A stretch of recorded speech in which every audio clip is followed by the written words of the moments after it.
Hello दोस्तों, welcome to the YouTube channel genius commerce academy. पिछले class में हम लोगों ने स्ट्रेट लाइन मेथड के ऊपर एक सिंपल सा क्वेश्चन सॉल्व किया था और जाना था कि स्ट्रेट लाइन मेथड में कैसे कैसे डेप्रिसिएशन निकालते हैं। आज की इस वीडियो में हम लोग थोड़ा सा एडवांस क्वेश्चन करेंगे स्ट्रेट लाइन मेथड के ऊपर। तो सबसे पहले आप इस क्वेश्चन को अच्छे से पढ़ लीजिए। इस क्वेश्चन में एक कंपनी है ए लिमिटेड, जिसने एक मशीनरी परचेज किया है 1/4/2018 को 50,000 रुपये में। और तो मैं एक काम करता हूँ, साथ साथ सॉल्यूशन भी करते जाता हूँ ताकि आपको मतलब वीडियो थोड़ा सा छोटा हो जाए, इसीलिए मैं ऐसा कर रहा हूँ। तो अगर 1/4/2018 को एक मशीन 50,000 रुपये में परचेज किया गया है और उस पर आप सबसे नीचे देखिए डेप्रिसिएशन का जो रेट है वो 10% है अंडर स्ट्रेट लाइन मेथड। आप इस क्वेश्चन को पहले अच्छे से पढ़ लीजिए। तो जैसे 1/4/2018 को हम लोगों ने 50,000 में एक मशीनरी को परचेज किया है और स्ट्रेट लाइन मेथड के अंतर्गत इस पे जो डेप्रिसिएशन का रेट है वो 10% है। तो 50,000 का 10% अगर हम लोग डेप्रिसिएशन यहाँ पर निकालें तो 5,000 आएगा। इसके बाद अगर हम लोग लाइन को आगे पढ़ें तो इसमें लिखा हुआ है the company purchase another machinery on 1 अक्टूबर 2018। तो आप देखिए सेम ईयर में फिर हम लोगों ने एक और मशीनरी खरीद ली है। तो जो हम लोगों का सेकंड मशीनरी होगा, आई मीन टू से कि इस कंपनी का जो सेकंड मशीनरी होगा वो कितने का है, वो 60,000 का है। तो 60,000 पे फिर 10% डेप्रिसिएशन लगेगा। यहाँ पर स्ट्रेट लाइन मेथड से है तो 10/100 कर देते तो 6,000 रुपया हो गया। ठीक है। इसके बाद फिर लिखा हुआ है कि थर्ड मशीनरी हम लोगों ने परचेज किया 1 जुलाई 2000 आप देखेंगे 19 को किया है। ठीक है ना, ये 2019 है, 1,00,000 रुपये का किया है। तो अब 1,00,000 रुपये का भी हम लोग यहाँ पर एक वर्किंग कर लेते हैं। 1,00,000 रुपये का किया तो 1,00,000 रुपये का 10% यहाँ पर हम लोग निकाल लेते हैं। तो 1,00,000 का 10% तो 10,000 होगा। तो ये टोटल हम लोगों ने 3 मशीनरीज पे जो है डेप्रिसिएशन निकाल के रख दिया। और ज़्यादातर एग्जाम में जो 11th लेवल पे क्वेश्चन आता है वो ऐसा ही आता है। यहाँ पर 3 साल का हम लोगों को मशीनरी अकाउंट बनाना है। और ख़ास बात जो क्वेश्चन में है वो ये है कि जो पहला मशीन है उसको बेच भी दिया गया है 31/3/2020 को 32,000 रुपये में। तो जब कभी भी कोई मशीनरी बिक जाता है तो ऐसे केस में आपको एक वर्किंग नोट करके दिखाना पड़ेगा। तो इसके लिए मैंने पहले से लिख रखा है वर्किंग नोट, जबकि आपको ऐसे ही वर्किंग नोट बनाना है। तो यहाँ पर एक इन्फॉर्मेशन मैंने लिखा है, ये आपको जब एग्ज़ाम में आप बनाओगे क्वेश्चन तो ये इन्फॉर्मेशन लिखना ज़रूरी नहीं है, नीचे जो वर्किंग नोट है वो करना आपको ज़रूरी है। तो जैसे यहाँ पर आप देखेंगे कि मशीन जो हम लोगों ने परचेज किया था वो 1/4/2018 को पहला मशीन, और इसको जो हम लोगों ने बेचा है वो 31/3/2020 को। तो टोटल जो मशीनरी यूज़ किया गया वो 2 साल तक इस्तेमाल किया गया, उसके बाद बेचा गया है। तो यहाँ पर एक वर्किंग नोट करेंगे और लिखेंगे कैलकुलेशन ऑफ प्रॉफिट और loss on sale of first machinery. तो यहाँ पर ओरिजिनल कॉस्ट जो है वो 50,000 है। क्वेश्चन आपने अच्छे से पढ़ा है तो आपने देखा कि ए लिमिटेड ने परचेज किया है एक मशीनरी 1/4/2018 को कितने में, 50,000 में। तो इसका जो ओरिजिनल कॉस्ट है वो तो 50,000 रुपीज़ है। ठीक है। तो यहाँ पर ओरिजिनल कॉस्ट ऑफ मशीनरी 50,000 लिखा। उसके बाद इसमें से आप लेस कर देंगे डेप्रिसिएशन। चूँकि हम लोगों ने इस मशीनरी को 2 साल यूज किया है उसके बाद बेचा है, तो 2 साल का डेप्रिसिएशन घटाने के बाद इस मशीनरी को बेचने की जो लागत मूल्य आ रही है वो आ रही है 40,000 रुपये। और उसके बाद फिर इसमें से हम लोग लेस करेंगे सेल प्राइस। तो सेल प्राइस यहाँ देखो, the first machinery was sold on 31/3/2020 for ₹32,000। तो यहाँ पे 32,000 रुपये में बेच दिया गया। तो देखो 50,000 की मशीन थी, 10,000 डेप्रिसिएशन लगा तो 40,000 का हो गया। 40 की चीज़ को 32 में बेचा तो जो 8,000 है वो लॉस हो गया। लेकिन ये वर्किंग नोट आपको अपने आंसर पे करके दिखाना पड़ेगा। अब इस क्वेश्चन का अगर हम लोग एक मशीनरी अकाउंट बनाएं तो काफ़ी बड़ा सा मशीनरी अकाउंट बनेगा। तो कोई बात नहीं, चलिए बनाते हैं। मशीनरी अकाउंट पिछले क्लास में मैंने सिखाया था। इसमें डेट पर्टिकुलर अमाउंट दोनों साइड में होगा, डेबिट क्रेडिट में होगा। तो जब कभी भी हम लोग कोई मशीनरी खरीदेंगे तो उसे डेबिट में लिखेंगे और अगर बेचेंगे तो उसे क्रेडिट में लिखेंगे।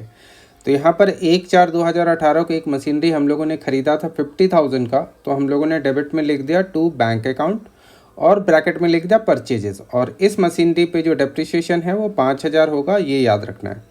लेकिन सेम ईयर में फिर एक मशीनरी को ख़रीदा गया है तो ठीक इसी के नीचे लिख देंगे। जैसे 1 अक्टूबर को ख़रीदा गया है मशीनरी, तो यहाँ पर जो है फिर से लिखेंगे टू बैंक अकाउंट। और ये 60,000 की मशीनरी है तो ये तो नया ख़रीदा है, तो आप यहाँ पर लिख दीजिए न्यू परचेजेस। आप लिख सकते हैं, सिंपली परचेज भी लिख सकते हैं। यहाँ पे मैंने न्यू परचेज लिख दिया और ये 60,000 का है। अब इस साल जो है कोई मशीनरी और ख़रीदा नहीं गया है। ये जो साल है ये ख़त्म होगा 31/3/2019 को, लेकिन इस साल कोई मशीनरी तो ख़रीदा नहीं गया है। तो अब डेप्रिसिएशन लगाते हैं। तो यहाँ पर लिखेंगे बाय डेप्रिसिएशन और हमारे पास 2 मशीनें हैं, तो ऐसे लिखेंगे मशीनरी 1 और मशीनरी 2। जो मशीनरी 1 है वो 1/4/2018 को ख़रीदा था और 1/4/2018 से लेकर 31/3/2019 तक का डेप्रिसिएशन लगेगा, यानी कि पूरे साल का डेप्रिसिएशन लगेगा। और जो फर्स्ट मशीन है उस पर अगर पूरे साल का डेप्रिसिएशन लगाया जाए तो वो है 5,000 रुपया, इसलिए यहाँ पर लिख देंगे 5,000 रुपया। लेकिन जो सेकंड मशीन हम लोगों ने ख़रीदा है वो 1 अक्टूबर को ख़रीदा है, तो 1 अक्टूबर से 31/3/2019 तक अगर हम लोग जाते हैं तो 6 ही महीने होते हैं। तो इस वजह से हम लोग पूरे साल का डेप्रिसिएशन नहीं लगाकर 6 महीने का डेप्रिसिएशन लगाएंगे, तो आधे साल का डेप्रिसिएशन 6,000 का आधा करना पड़ेगा, इसलिए यहाँ पे 3,000 लिख दिया। अब हम लोगों को यहाँ पर लिखना है कि मशीन हमारे पास कितना बचा हुआ है, यानी कि मशीन की वैल्यू कौन सी है जो बैलेंस शीट में ट्रांसफ़र होगी। तो यहाँ पर उसको लिखेंगे by balance carried down, CD का मतलब कैरेट डाउन हो गया। तो देखो मशीन एक 50 की थी, 5,000 डेप्रिसिएशन लगा तो 45 का हो गया अब मशीन। फिर एक मशीन 60 का था, 3,000 डेप्रिसिएशन लगा तो 57,000 का मशीन हो गया। और इन सबको जब हम लोग टोटल करेंगे तो दोनों तरफ इक्वल आना चाहिए। तो ये हो जाएगा 7 और 5 12 हो गया, 5 4 9 और 1 10। तो 1,02,000 की मशीन अब हमारे पास है, मतलब इस कंपनी के पास 1,02,000 की मशीनें हैं। और इसके बाद जो है इसमें डेप्रिसिएशन इस साल जो लगा है वो टोटल डेप्रिसिएशन जो है वो 8,000 है। पहली मशीनरी पे 5,000, दूसरी मशीनरी पे 3,000। इधर भी आप टोटल कर देंगे और इसके बाद इस साइड भी आप टोटल कर देंगे, तो 1 साल का अकाउंट यहाँ पर बनकर तैयार हो गया। तो अभी तो हम लोगों को 3 सालों का अकाउंट बनाना है, 3 इयर्स का अकाउंट है। फर्स्ट ईयर का अकाउंट कंप्लीट हो गया, अब सेकेंड ईयर की ओर बढ़ते हैं। तो सेकेंड ईयर का जो फर्स्ट डेट होगा वो होगा 1/4/19, मतलब 1 अप्रैल 2019। तो यहाँ पे पहले 1 अप्रैल 2019 लिख लेते हैं और यहाँ पर हमें लिखना होगा टू बैलेंस ब्राउट डाउन। तो बैलेंस ब्राउट डाउन यही आएगा जो पिछले साल का क्लोजिंग बैलेंस था। मशीन 1 जो थी वो 45,000 की थी और मशीन 2 जो है वो 57,000 का। तो 45,000 और 57,000 यहाँ पर आ जाएगा। अब हमें ये भी ध्यान रखना है कि यहाँ पर पहले 1,02,000 लिख लेते हैं। इस साल के अंत में एक मशीन को बेचा भी गया था, फर्स्ट मशीन को बेचा भी गया था और इसी साल हमने एक और मशीन ख़रीदा भी है। तो जो मशीन हम लोगों ने ख़रीदा है उसको यहाँ पर लिख लेते हैं। ये हम लोगों ने 1 जुलाई को ख़रीदा है, 1 जुलाई 2019 को ख़रीदा है। तो यहाँ पर लिख लेंगे टू बैंक अकाउंट और आप लिखेंगे न्यू परचेजेस। तो यहाँ पर लिख देते हैं न्यू परचेजेस। तो ये जो है ये 1 लाख की मशीन है, तो यहाँ पर लिख देते हैं 1 लाख रुपीज़। 1 लाख यहाँ पर डेबिट में आ जाएगा। जब भी परचेज करेंगे तो डेबिट में आएगा, सेल करेंगे तो क्रेडिट में आ जाएगा। मशीन की वैल्यू अगर किसी कारण से कम होती है तो वो भी क्रेडिट में आ जाएगा। जैसे डेप्रिसिएशन से मशीन की वैल्यू कम होती है तो इसीलिए डेप्रिसिएशन को क्रेडिट में लिखते हैं। अब यहाँ पे ईयर के एंड में डेप्रिसिएशन लगाएंगे। हमारे पास 3 मशीनें हैं, तो ईयर का एंड जो होगा वो 31/3/2020 होगा। एक मशीनरी 1, मशीनरी 2 और मशीनरी 3। यहाँ पे मशीनरी 1 तो बिक गया है, लेकिन ईयर के एंड में बिका है तो पूरा डेप्रिसिएशन तो लगेगा ही लगेगा। तो जो फर्स्ट मशीनरी है 45,000 की, उस पर जो डेप्रिसिएशन था पूरे ईयर का वो 5,000, मतलब ओरिजिनल कॉस्ट इसकी 50,000 थी तो उसके हिसाब से आया। अब ये जो 57,000 की जो मशीन है उसका ओरिजिनल कॉस्ट तो 60 है और 60 का 10% हम लोगों को निकालना है, तो 6,000 ये पूरे ईयर का डेप्रिसिएशन है। तो इसीलिए यहाँ पर जो है हम लोग पूरे ईयर का डेप्रिसिएशन 6,000 लिखेंगे। अब एक नया मशीनरी ख़रीदा है, तो ये जो ख़रीदा है 1 जुलाई को, तो जुलाई से लेकर आप 31 मार्च 2020 तक आप जाइए, तो होते हैं 9 मंथ्स। आप जोड़ लीजिए, तो 10,000 जो है पूरे ईयर का है, तो 9 मंथ्स का डेप्रिसिएशन होगा 7,500। अब इन तीनों को जोड़ देंगे हम लोग, यहाँ पे 6 5 11 और 7 18, 18,500 डेप्रिसिएशन हो गया।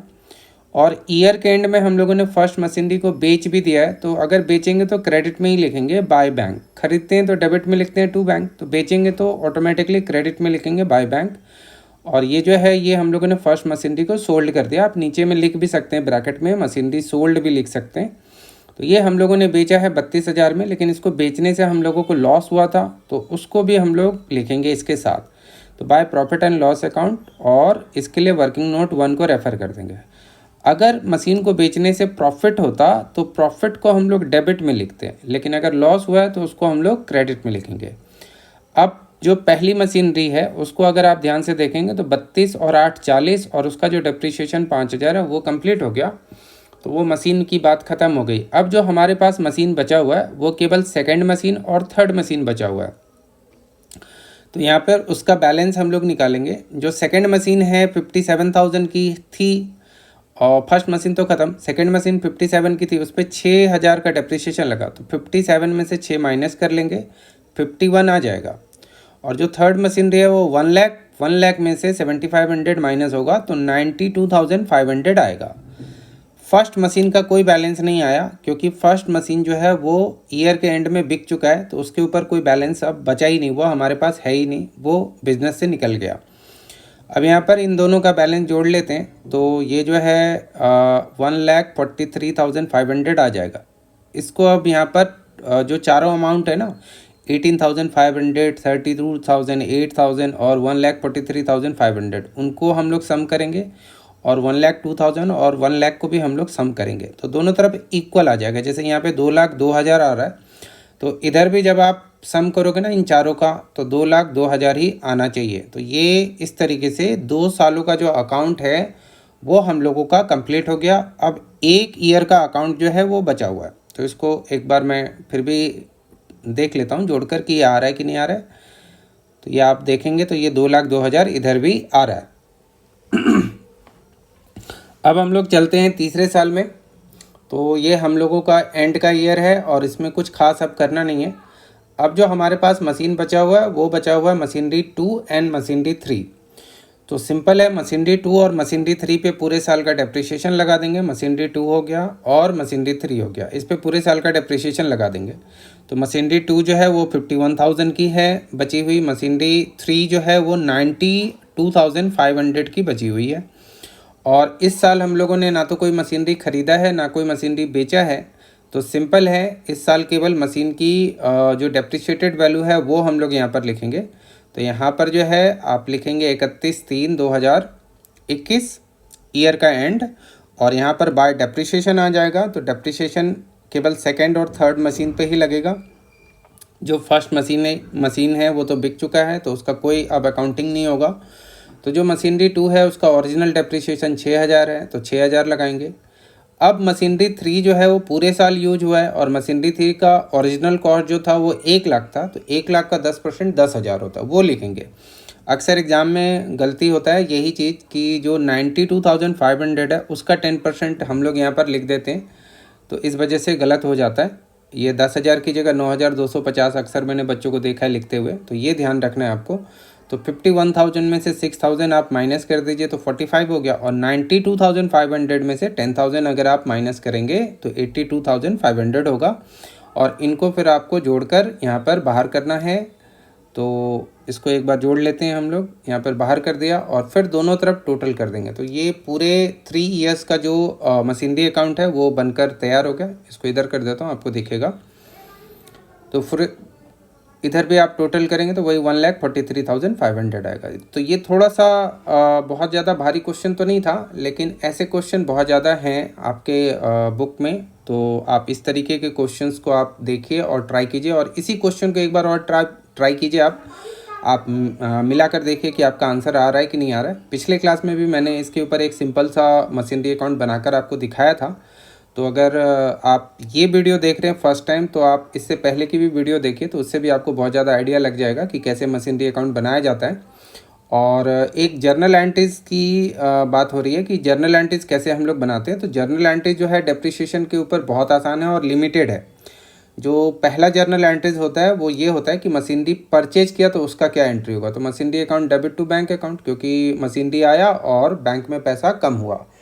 इसके बाद ईयर के एंड में हम लोग डेप्रिसिएशन लगाएंगे। तो डेप्रिसिएशन से मशीनरी की वैल्यू कम होती है और डेप्रिसिएशन एक नॉमिनल अकाउंट है, तो डेप्रिसिएशन एक लॉस भी है। तो depreciation account debit to machinery account. इसके बाद एक क्लोजिंग एंट्री करते हैं डेप्रिसिएशन को प्रॉफिट एंड लॉस अकाउंट में ट्रांसफ़र करने की।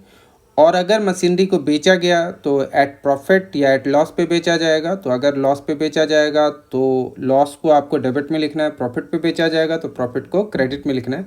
तो हालांकि डेप्रिसिएशन के ऊपर जर्नल एंट्रीज कुछ स्पेशल नहीं होता, मतलब आता नहीं है एग्जाम में। जनरली जो आता है वो मशीनरी अकाउंट ही आता है बनाने के लिए।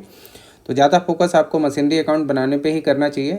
और जर्नल एंट्रीज अगर बाई चांस आया तो एक ही जर्नल एंट्रीज रिपीट होता रहता है। तो आज की इस क्लास में हम लोग इतना ही करते हैं, फिर नेक्स्ट क्लास में आगे करेंगे। आज के लिए इतना ही। Thanks for watching.